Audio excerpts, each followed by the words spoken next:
All right, class. First off, as always, good day. I'm glad you're here. So, today's lesson, we're going to talk about the fall of Rome, how it ended. Okay. Now, unlike some things you might hear on TikTok and stuff like that, there was not just one thing that made Rome fall. There were several, and that's what we're going to look at today. Okay. So, here's your warm up picture. Now, my question to you is this: what's going on here? Okay. What's happening here? So hopefully with this colored picture, you can see things a little bit better.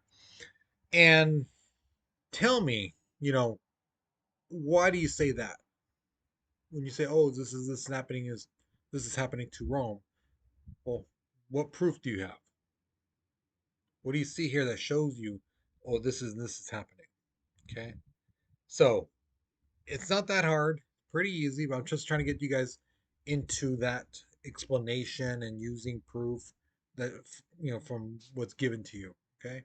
So pause the video, write your response because we're moving on in three, two, one.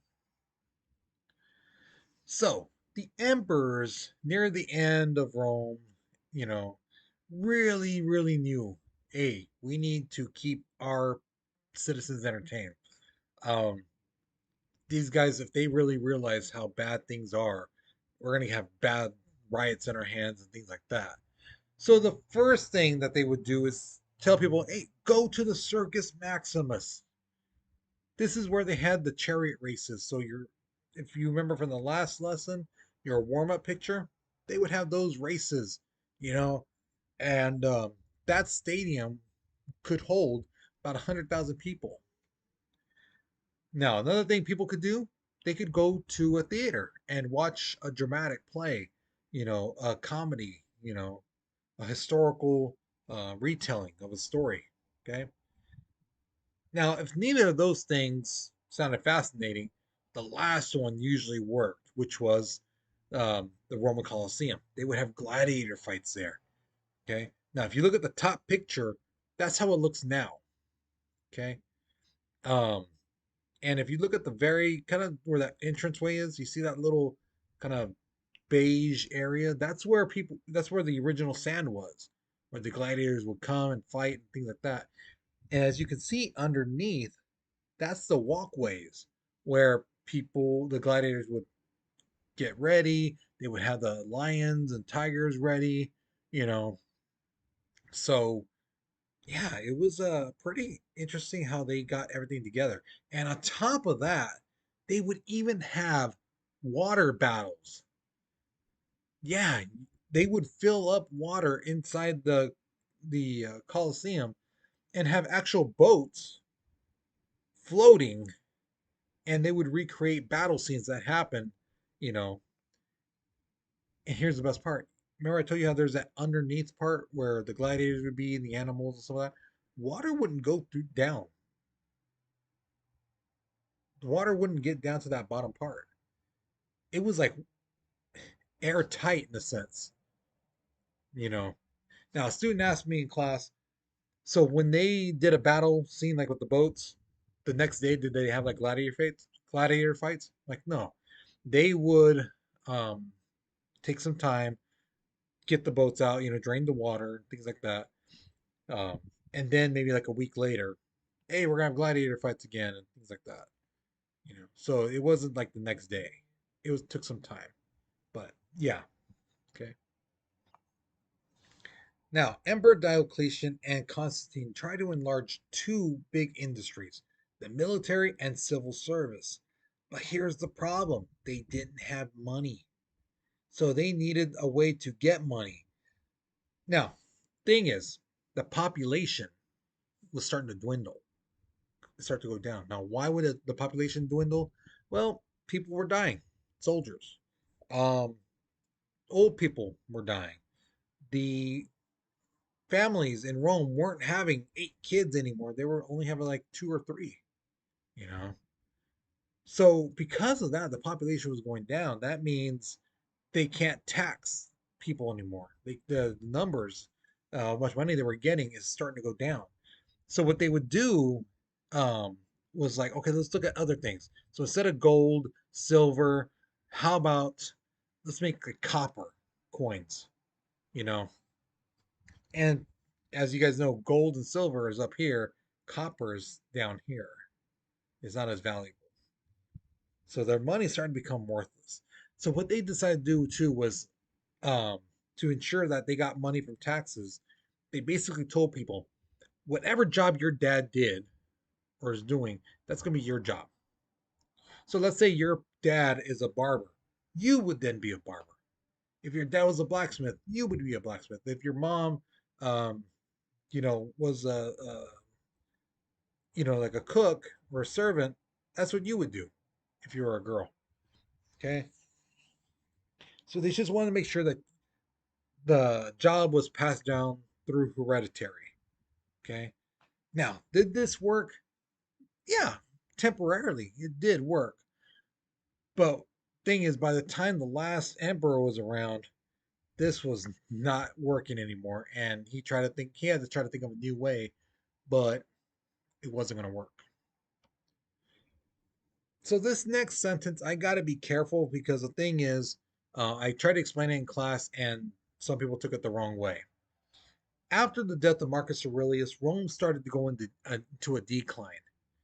What I mean by that is they didn't just like drop off and just crash and burn. No, it was a gradual decline. It started going down little bit by little bit by little bit. Things like that. Um, but eventually, because they kept going in a downwards, angle, things just got worse and worse and worse and worse. Um, a lot of the early emperors, Octavian, Augustus, Trajan, they had a hands-on approach. They wanted to make sure that the empire survived and did well. These later emperors were becoming spoiled. They were kind of like, I don't care about that. I just want to be the emperor and live my life. Don't bother me with this other stuff. Just send the army and let them take care of it. Yeah, so they kind of got soft as every emperor went on more and more and more till you get to the end. Now, what I mean, and speaking of that, Diocletian believed Rome was too big. He was like, you know what? Why are y'all bothering me with all this stuff? Gosh. So what he did is he split Rome into four sections, and you can see the color difference on the map here. Um, and he basically made a manager in each spot. You manage this section, you manage this section, you manage this one, you manage that one. Now, come to me if there's a really big problem. But other than that, you handle it. So he just wanted to be emperor and live, the emperor life while other people did the job. Okay. Now, like I told my students in class, if let's say you had a car, right? You had four cars, really nice cars, and you lent them out to four of your friends. If they just, kind of like hit the curb and dented your rim and stuff like that, do you think they would tell you, or do you think they would try to fix it themselves? Now, in class, almost every single person said no, they would probably try to fix it themselves. Why? Because they know if they tell you, you're going to, probably take the car away, you're going to be upset, you're going to have them, you're just going to be, you're going to take away the their privilege and everything like that. You're going to shun them. You're going to not be their friend anymore. So yeah, they're going to try to take care of it themselves. Okay. And same thing happens here. These managers were like, oh, I'll take care of myself. I'll try to fix this problem. I don't want the emperor to know. And they ended up making things worse. Now, Emperor Constantine had this big project. He wanted to build another, basically, Capitol building. He's like, yeah, it's nice that everyone comes to Rome, but we need another spot where people can go to. And then that will bring trade. That will get people to spend more money in this other area. So he decides in the east, in the Byzantine Empire, he's going to create a town called Constantinople. The dude named it after himself. Emperor Constantine named the town Constantinople after himself. Now, today you can't find that city called Constantinople.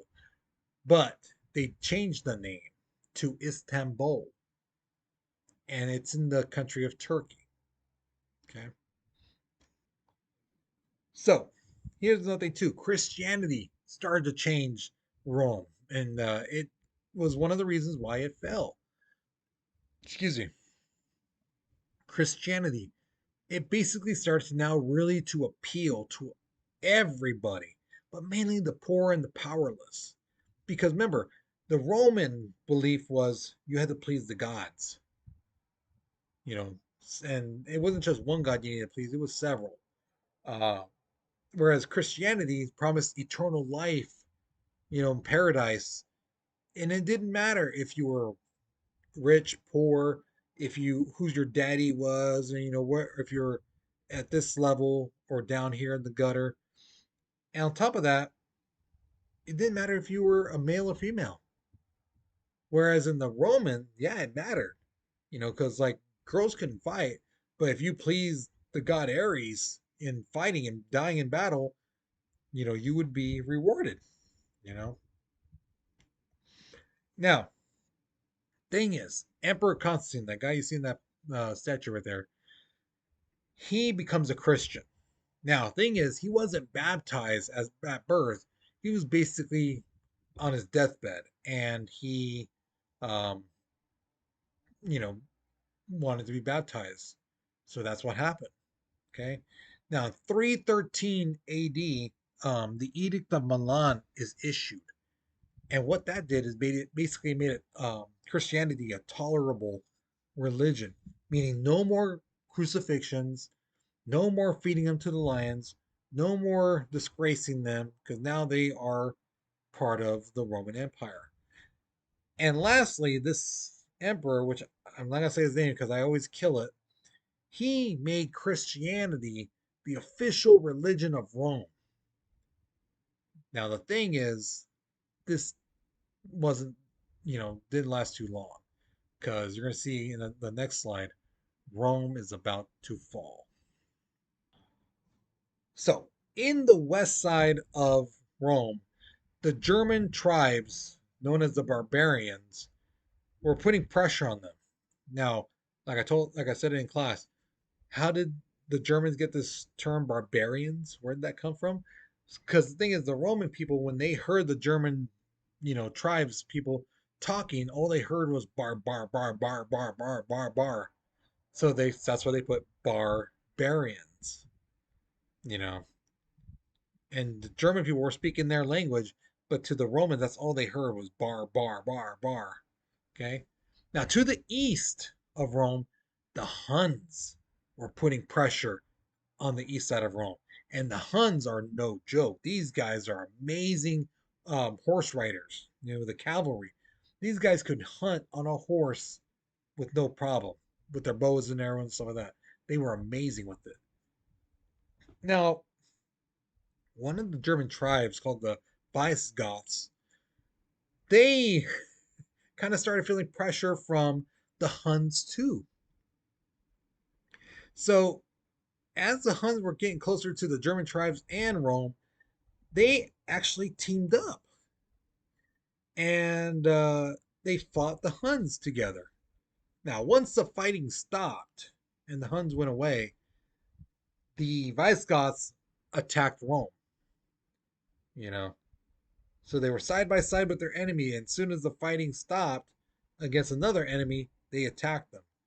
And in 410, they were taken over by the Visigoths, and other groups like the Vandals took over places like Spain and Africa and things like that. So different tribes of Germany started just taking over little spots here and here, and other tribes and other places start taking spots here and here from Rome. And again, those Roman emperors didn't do much. They were kind of like, army, do something. Come on, go fight them. Get the land back. Unlike their ancestors in the past who would take charge and be get out there and stuff like that, these new emperors were soft. And it wasn't until 476 AD that the emperor Romulus Augustus from the west side of of Rome, was literally kicked out by the head of the German army. This dude literally kicked them, you know, down the stairs and out the building. Now that honestly, I truly believe that wouldn't have happened to Marcus Aurelius. That wouldn't have happened to Trajan and Octavius Augustus. No, that wouldn't have happened at all. So while the German kingdoms are taking over the west side of Rome, the east side, the Byzantine Empire, is actually doing pretty well. And they would last up until the 1800s. So there were some people up until 200 and 50 years ago who could call themselves Roman citizens because they kind of were. They were from the Byzantine Empire. Now, here's my question to you. Rome had lasted for almost 1,000 years. Would you consider them a successful empire, knowing how they started and basically how they ended? Would you consider them a success? Why or why not? Okay. Now, you may have noticed, just like some people did in class, I don't have a writing prompt on the bottom there for you. I want to see if you guys can start a sentence on your own. I don't want you guys putting yes because if I read that 2 weeks from now, I'm not gonna know what the question was. And if I asked you, what's the question to this? What was the question? You probably wouldn't tell me. You probably couldn't tell me, you know. But if you start the sentence the way we've been doing it with those writing prompts, if you've been paying attention, then you can answer this no problem. Okay, you would know how to start it. Okay. So, with that being said, hopefully you learned something new. Hopefully you enjoyed it. All right. So, you guys, you take care, you be safe, and I'll see you guys later. Okay.